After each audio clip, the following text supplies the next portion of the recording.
इंदिरा नेहरू गांधी के पूर्वज एक छोटे से गांव से आए थे, कश्मीर घाटी, जिसे बिज बिहार के नाम से जाना जाता है।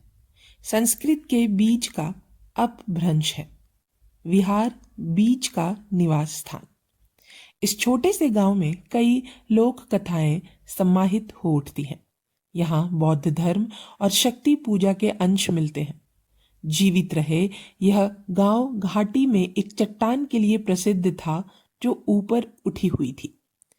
जब 11 लोगों ने उसके नीचे एक उंगली रखी और एक स्वर में कहा तो वह हवा में उछल गया।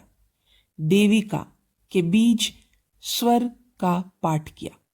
स्थानीय किसानों ने पत्थर का नाम बदलकर काबाल रख दिया था। एक प्राचीन चिनार घाटी में सबसे पुराना माना जाने वाला यह पेड़ मिट्टी को प्राचीनता का एहसास कराता था। 1930 के दशक में जब जवाहरलाल नेहरू ने बीज बिहारा का दौरा किया तो उन्होंने श्रद्धांजलि अर्पित की। 400 साल पुराने इस पेड़ की परिधि पहले 55 फीट थी। समय के साथ भव्य चिनार का वृक्ष इंदिरा के लिए वैभव का प्रतीक बन गया। नेहरू वंश की शक्ति और ऊर्जा। नेहरू परिवार का मूल नाम कौला था। मध्यकालीन कश्मीर में ग्रंथों और संस्कृत परंपरा में अन्यत्र कौल शब्द का प्रयोग एक के लिए किया जाता है, शक्ति की भक्त जो शक्ति और ऊर्जा की देवी है। 14वीं शताब्दी में एक कश्मीरी रानी के सलाहकार और प्रेमी के रूप में एक व्यक्ति था, लद्दाख के निवासी रिन चिन, अपनी स्थिति की मजबूती को लेकर आश्वस्त।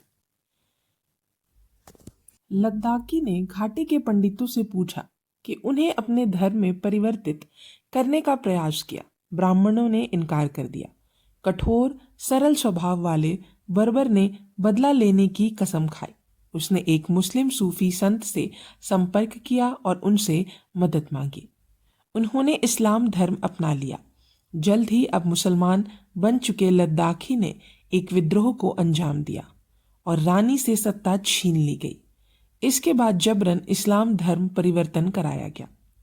कश्मीरी पंडितों की बड़ी संख्या जिन्होंने धर्म परिवर्तन करने से इनकार कर दिया था, नरसंहार किया गया। कहा जाता है कि हेलोकॉस्ट में केवल 11 परिवार ही जीवित बचे। अन्य या तो वे भाग गए या उनका नरसंहार कर दिया गया। बचे हुए लोग मुख्य रूप से उन क्षेत्रों में पलायन करने लगे जहां भारत के हिंदू मैदानी इलाकों में भाग्य आजमाने के लिए वे निकले। वे लाहौर, दिल्ली में बस गए, लखनऊ, आगरा और इलाहाबाद। यहाँ उनका सामना एक कठोर जातिगत संरचना से हुआ और स्पष्ट रूप से परिभाषित व्यवसाय जिनमें वे ना तो इच्छुक थे और ना ही सक्षम थे विलय करने के लिए। अपनी नस्लीय शुद्धता और कश्मीरी संस्कृति को बनाए रखने का संघर्ष। इस पहचान ने सफलता प्राप्त करने की दृढ़ता और लगन को उजागर किया। इसके बाद की शताब्दियों में कश्मीरी कवियां, विद्वानों और प्रशासकों ने उन्होंने मुगल सम्राटों और उनके वायसराय के दरबारों में सेवा करने की इच्छा व्यक्त की। जहां पहले वे संस्कृत में पारंगत थे, वहीं अब उन्होंने फारसी में महारत हासिल कर ली है। महत्वाकांक्षी, तेज और लचीले दिमाग वाले इस प्रवासी समुदाय ने वे रोज प्रबंधन में निपुण थे।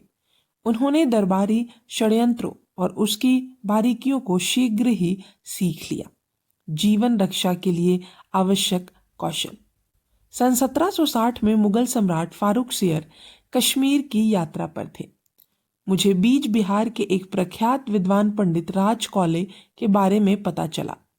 उनसे प्रभावित होकर अपनी विद्वता के कारण सम्राट ने पंडित को दिल्ली आने का निमंत्रण दिया, जो कि शाही राजधानी थी, मुगल बादशाहों की राजधानी। कौला वंश को वहां बसने के लिए राजी किया गया था और उन्हें नहर के किनारे स्थित एक घर दिया गया। राजकौला का वंशजों ने उस घर को ग्रहण किया। नेहरू का उपनाम के बाद नहर या नहर सम्राट ने उपहार भी दिए। विद्वान पंडित को गांव और जमीनें सौंप दी गई। दुर्भाग्य से इस पुत्र के लिए कश्मीर, जो उनका संरक्षक था, अल्पकालिक ही जीवित रहा और उसके अपने ही सलाहकारों ने उसकी हत्या कर दी। अपने संरक्षक से वंचित होने के कारण राजकौला के परिवार का महत्व कम हो गया। धन और जमीनें धीरे धीरे लुप्त हो गईं। 19वीं शताब्दी के मध्य तक शताब्दी में राजकौला के वंशज गंगाधर का निम्न पद पर आसीन होना पड़ा। मुगल दरबार के एक वरिष्ठ पुलिस अधिकारी कोतवाल द्वारा चित्रित एक लघु चित्र हाथी दांत पर बने एक अवशेष में गंगाधर को कढ़ाईदार पोशाक पहने हुए दिखाया गया है। नुकीली टोपी और मलमल का कपड़ा इस्लामी संस्कृति और शिष्टाचार ने प्रभावित किया था। हिंदू दरबारियों और अधिकारियों की आदतें वे बोलते और लिखते थे। फारसी लोग दरबार द्वारा निर्धारित पोशाक पहनते थे और चित्रकला को संरक्षण देते थे। सुलेख कला में निपुणता और लेखन कौशल कवियों की संगोष्ठियों और संगीत कार्यक्रमों में देखने को मिलते थे। हालांकि कश्मीरी पंडित ने भाषा, रीति रिवाज मुस्लिम दरबारों की पोशाक के बावजूद उनकी महिलाएं अपनी विरासत के प्रति वफादार रहीं। उन्होंने अपने पूर्वजों के रीति रिवाजों और परंपराएं को बनाए रखा और संरक्षित भी रखा। कश्मीर की विशिष्ट पहचान और उच्च पर्वत श्रृंखला में स्थित उनके पैतृक घर से इसके संबंध पहाड़, लेकिन अपरिहार्य रूप से उन्हें भी अपना पहनावा बदलना था।